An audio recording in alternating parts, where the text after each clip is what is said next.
Hi everyone, I'm dating and relationship coach Jackie Blake, and today I would like to talk about the law of appreciation with regard to dating and relationships.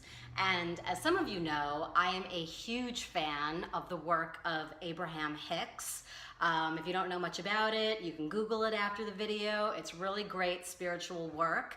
And basically, what Abraham talks about in the law of appreciation is that you get more of what you focus on in life. So, yes, what you focus on, good and bad, but obviously we want to get more of the good. So, when you really appreciate something about a person, a place, a situation, you get more of it. It's almost like saying to the universe, more of this, please.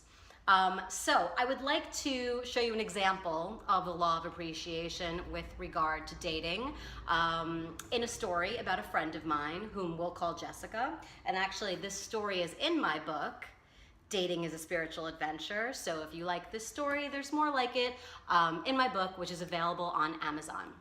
So my friend Jessica was, at the time of the story, she was about 40 years old, single in New York, dating, not having much luck. You know, she hadn't had a boyfriend in several years, and she was always confused about how a guy could come on so strong at the beginning and then just be totally distracted and on to the next, on to the next, on to the next, which I guess sadly is now sort of the status quo in dating in many cities today. But in any case, at the time, she met this really hot older guy in her building who, is a little older than her. He made some money. He had swag, just this hot guy.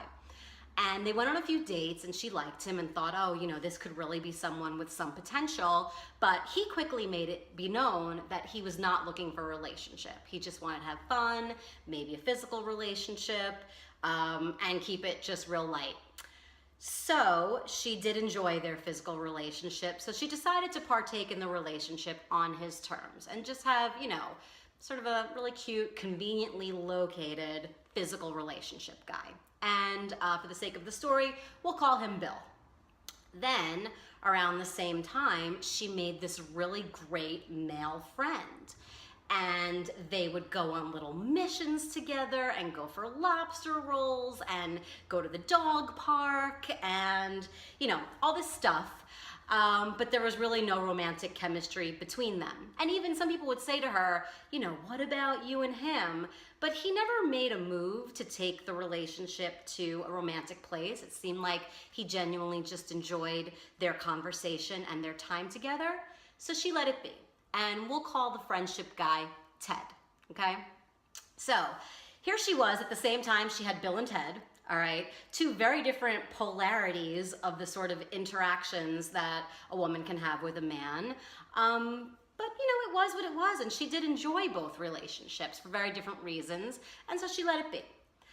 As fate would have it, both of these relationships dissolved at the same time. Bill, the sex guy, found someone that he actually wanted to focus on in a relationship. And she was like, oh, hi, yeah, great. Like, thought you weren't looking for one, but whatevs. Ted also found a girlfriend, the friend guy. And yes, he was still friends with Jessica, but obviously he was spending a lot more time with this girlfriend, and their relationship really wasn't what it was, and they didn't hang out as much. And like any woman in her position, she was extremely upset about this and just about the loss of these two different male energies in her life. Now, I think all of us have been in this situation to varying degrees, and it's real easy to go down the negative path of no one will ever want to be with me, I suck, I'm ugly, I'll never find a boyfriend, God hates me, the universe hates me, there's no good men out there, men are untrustworthy, it's just so easy to whip it on down, okay? And really take it to the negative place. And she called me in that negative place, which again, totally understandable. We've all been there. And I said to her what I'm telling you now. I said, Jessica, the appreciation of the qualities that both of those men had, that stays with you.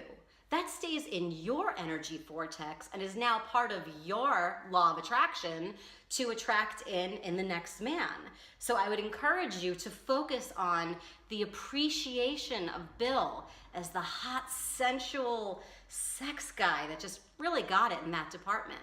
And to focus on Ted as the man that you loved hanging out with, a great friend you loved talking to, you loved being with, in a non-sexual way. And I just encourage her to really focus on, like I said, the appreciation of both of those men.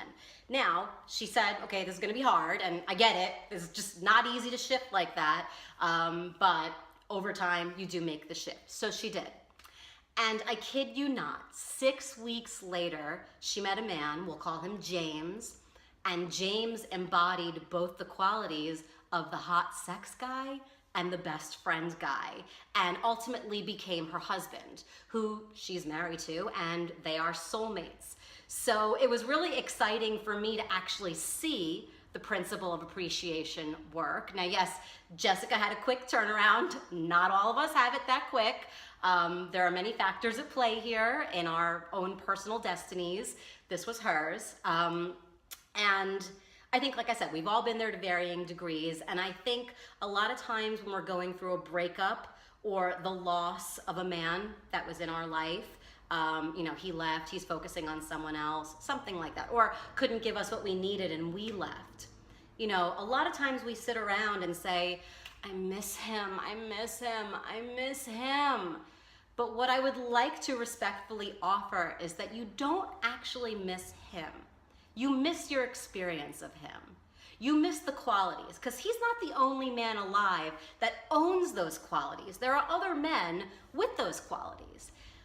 Furthermore, what I'd like to suggest, again, if you're in this sort of breakup time, is that you don't actually even miss your experience of him. You miss your experience of yourself with him. You miss your experience of yourself being seen, being loved, being touched, being sexual, being open. Whatever experience you had of yourself in that relationship, that is truly what you miss. And again, I would like to offer that that man that left does not own that experience of you experiencing yourself. So that is the story of the principle of appreciation. If you would like to do some dating and relationship coaching and examine this principle in your life, and hopefully I can get you to shift, we'll see, maybe as quickly as Jessica, you can send me an email at jackie@jackieblake.com. Thanks, you guys.